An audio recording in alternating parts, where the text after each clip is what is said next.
To effectively disable emails for business product tips on Twitter using your PC, follow these simple steps. Begin by clicking on your profile image located at the top right corner of the screen. This will open a drop-down menu. Next, select Settings and Privacy from the menu options. This will take you to the settings page where you can manage your account preferences. Within the settings menu, locate and click on Email Notifications.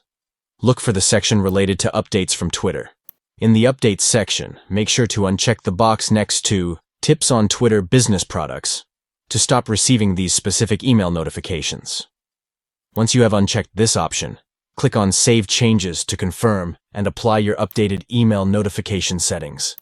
By following these steps, you can easily tailor your email preferences on Twitter, ensuring that you only receive the notifications that are most relevant to you and your business. Thank you for watching, and we hope this guide has been helpful in managing your email notifications effectively. Stay tuned for more useful tips and tutorials.